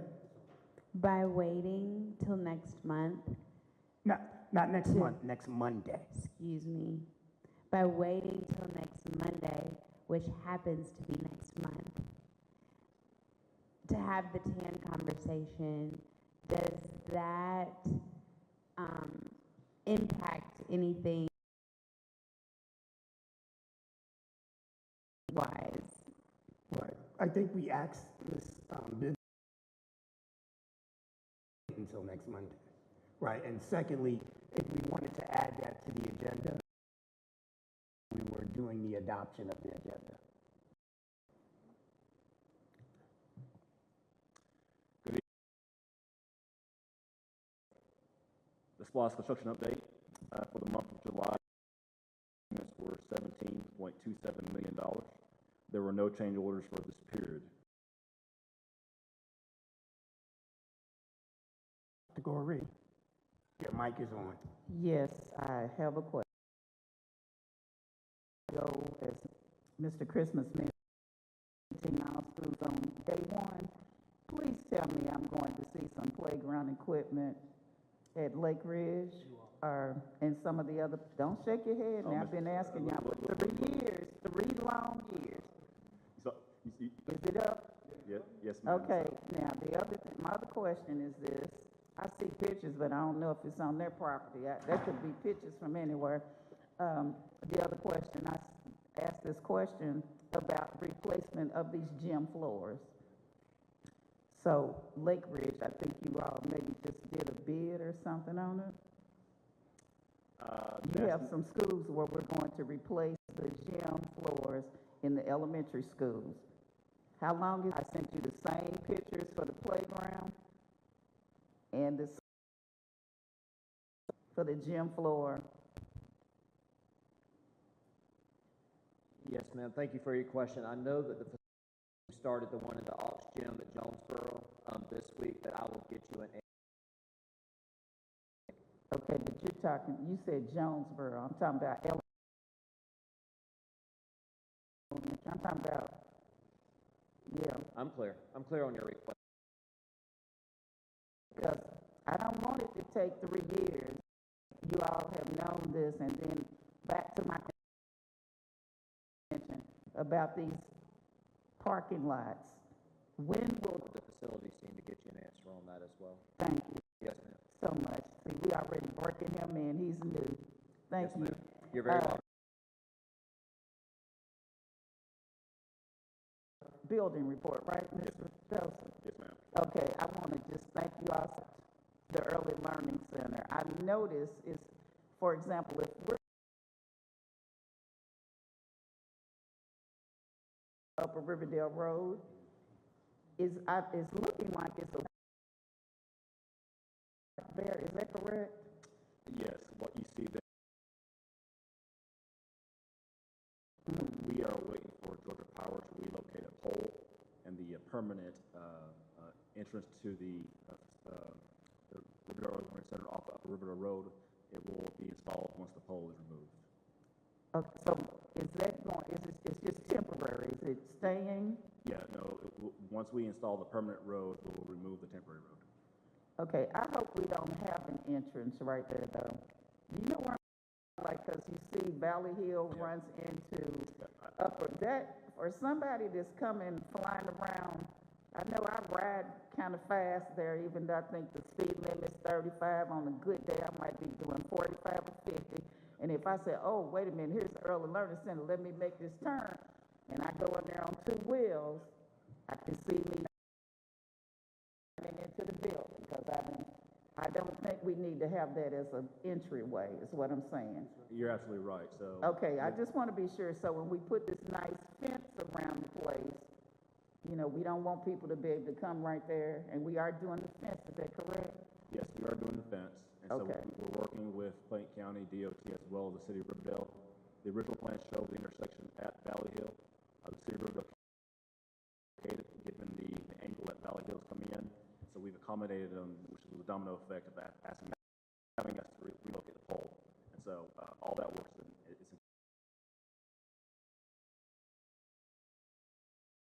I've been asking the superintendent, we might, since I can't get an answer, we need a ride over through the North Clayton. So could you tell Miss Christy Crawford to make us, you know, we want to go see what's happening over there with the Eagles. Yes, ma'am. We'll provide an opportunity for all the board members. Thank you so much. Ms. Williams, your mic is on. Is Forest Park Middle School completely finished? Yes, ma'am. You already did all the punch list and everything?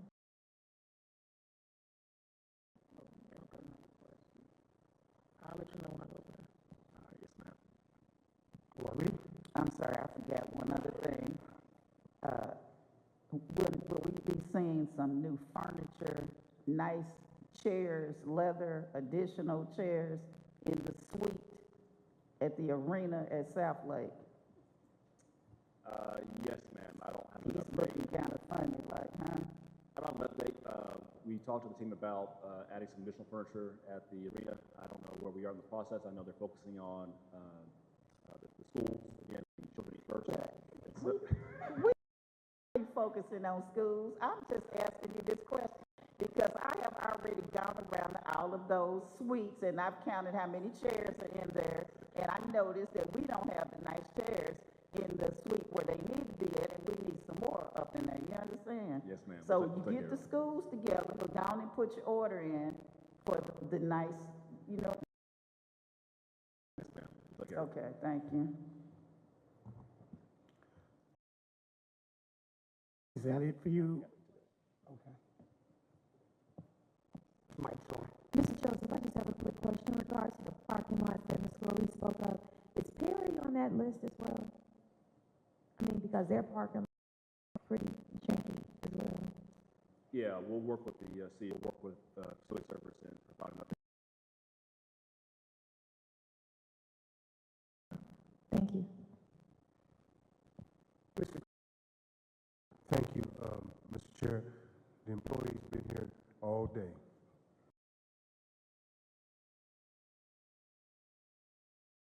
Mr. Joseph, are you done? Thank you all. Thank you.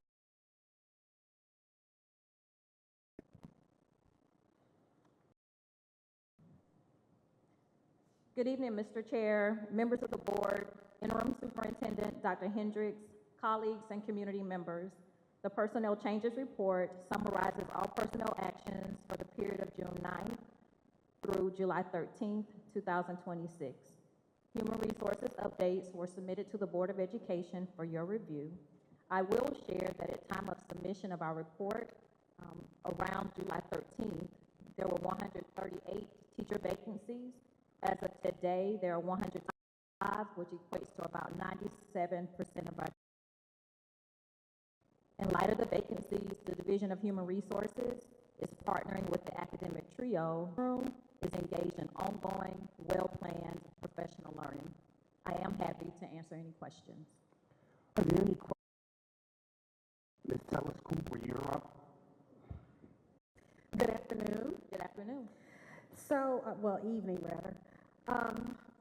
You answered my first question I had. You said 97% of the positions were filled. My next question would be, of those positions, I know we always have those high numbers with special education and elementary, some of our critical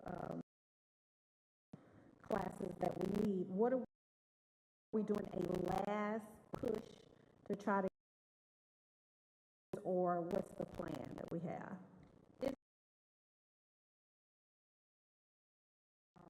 One initiative is centered around Senate Bill 150, which allows our retirees to return to full service.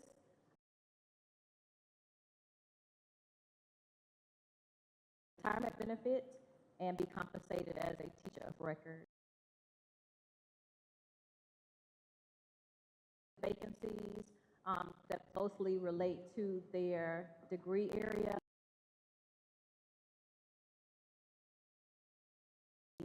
Certificated. We're also doing direct reach out to candidates who previously applied to positions but have instances where there is a substitute. As I mentioned, we are partnering with the academic trio to maintain continuity in the classroom and make sure they're well trained. And that will focus on 3 primary groups: those that have been hired on waivers, our first-year provisional teachers, and the long-term subs.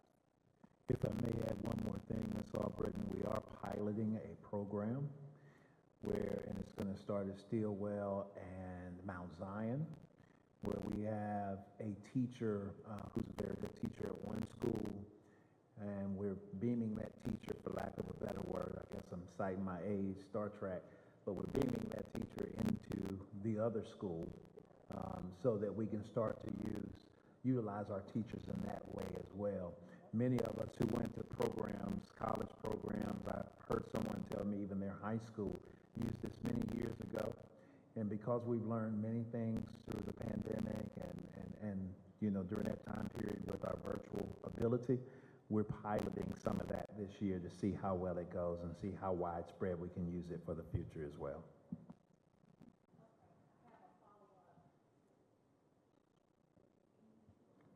Okay. And just to follow up, because you brought up 2 points. The long-term sub, what's our percentage of long-term subs that we have now? And then the next question is with the waivers. It's 1 year, and what's that percentage of waiver teachers that we have? And what are we doing to help them get whatever it is that they need so we can turn those over into full-time teachers? We're actively partnering substitutes fluid, and closer to the end of the week, if you permit me to share the number, partner with schools that have vacancies. And so we're in the throes of making sure that every school that does have a vacancy, that we're able to share with them substitutes who qualify to serve in long-term positions. So closer to the end of the week, we'll be able to share a more confident number of subs that have been placed with schools with vacancies. Okay, that's fair enough there. Okay. Relates to waivers, we have drastically reduced the number of employees that we've brought in. Thank you so much. Yes, I want to thank Dr. Ford as far as some situation where if you're missing a math, you have Lovejoy and North Clayton. We had tried to do that before today. I looked at Atlanta Public Schools website and I see this. They only have 3 teacher vacancies. You said that we have, let me see, I just wrote the number down, 125. And at this year's new teacher orientation, we had 320 new teachers. We've got to do something better than that. It's not your fault. Unfortunately, you're over HR, but it's not your fault because we need to do something about it. Our strategic goal is to recruit, develop, and retain highly qualified and effective staff. But we need to look at some things. Number one, it's to me a slap in the face for high school teachers to go to graduation and march and sit there and have a child come out, I'm gonna say Drew High School. He gets offered a job as a firefighter for Clayton County comes out making $51,000. And then you look at Clayton County Public Schools pay scale, and the beginning teacher is only making about $57,000 or $58,000. And what's even worse with that is they make $58,000 year one, they make $58,000 year two, they make $58,000 year three. It takes them all the way to year 4 to get a raise. We must do something about it. Next year, when I go to new teacher orientation, I hope to see under 100. Training those people, they're so happy. We had a lot of people that came. It does matter because I'm hearing on the news that people are having to use credit cards to buy food.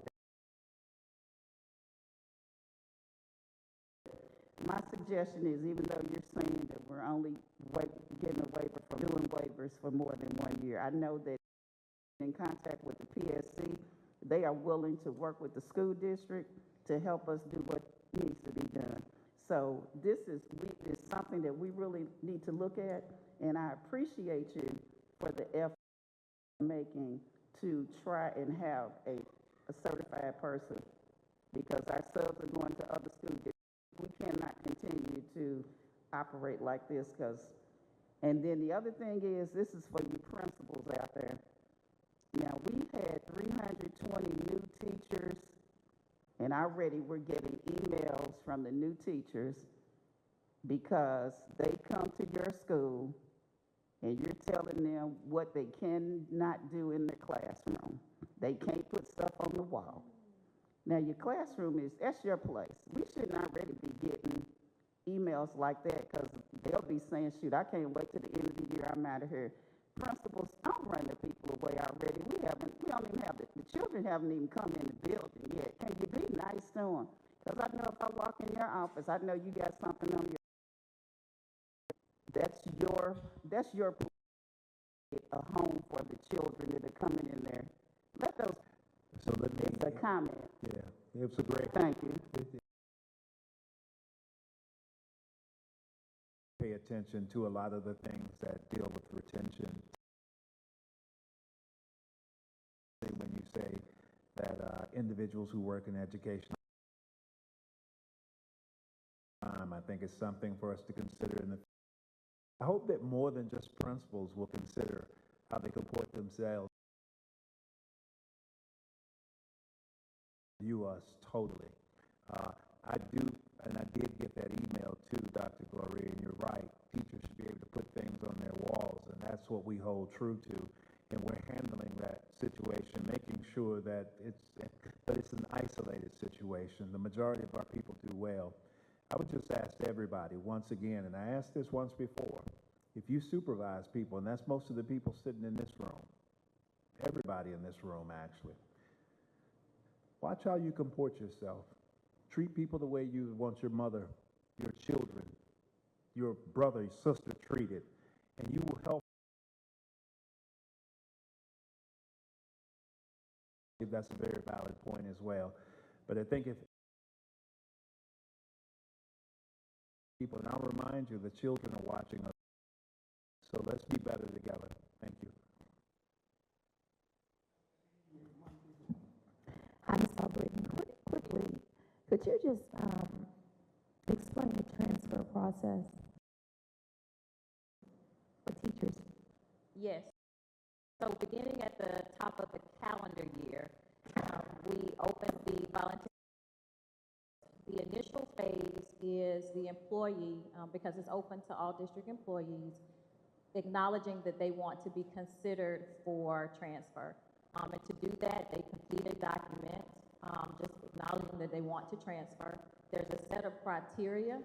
So once they submit the form saying, I desire to be transferred, they are vetted against the qualifications, and then each of them receives a notification that lets them know whether or not they're eligible to transfer. At that point, they're also given the option to opt in to placement. And essentially that means over the course of the voluntary transfer period, which has been extended the last 2 years, so it's about 12 weeks or so, if they do not find their own new location, then if they opted into the placement process and they are placed into a vacancy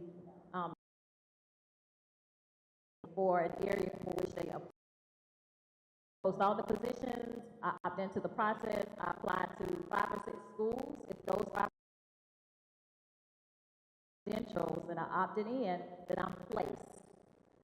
But in order to host a face-to-face event, able to get face time with school leaders to better their chances.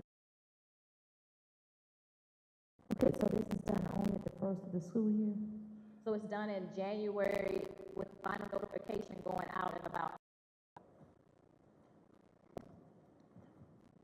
So as of them getting chosen for that school, whether they choose it.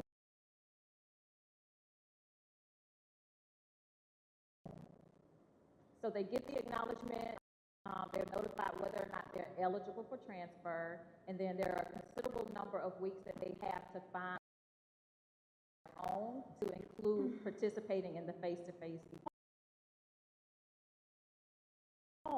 and they opt into the placement process, then we will place them. Ms. Bowles.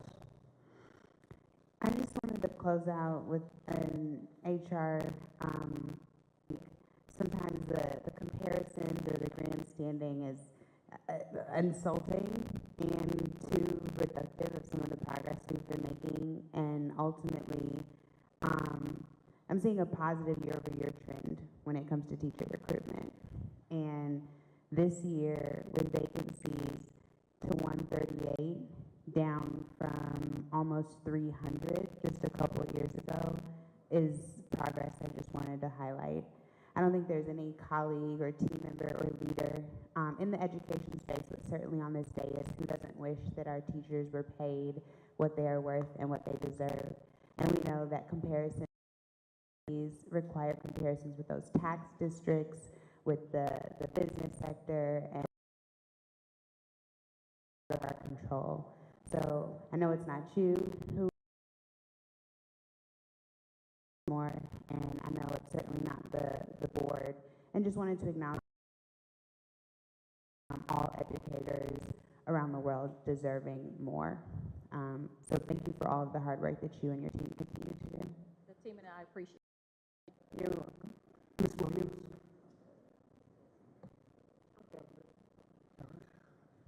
Mr. Chair, that concludes the consent. Consent agenda. Board members, we have board matters. There are 3 different policies that we have to take into consideration for next week's board meeting. Please note that the board meeting will be Tuesday next week, not Monday. It will be Tuesday, August 4th. August 3rd is the opening of school. The first policy up, which is a second read, is Policy Series D. Is there any discussion on Policy Series D? Ms. Bowles? Oh, hold on 1 sec. Please. Request again? No, I got her here. Your mic is on.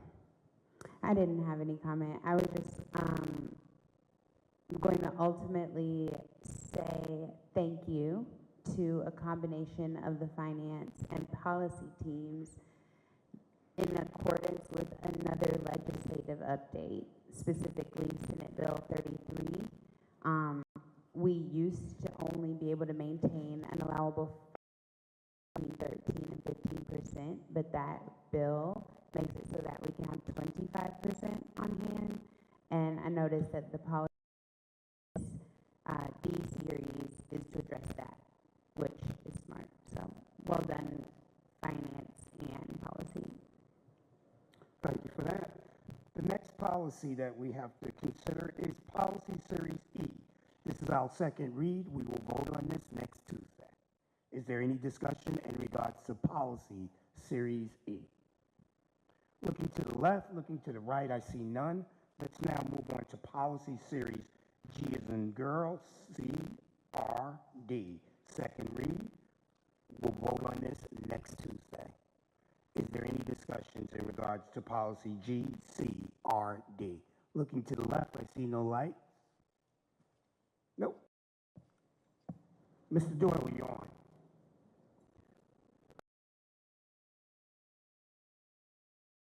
Just to make sure that you add tax anticipation note. Say it again?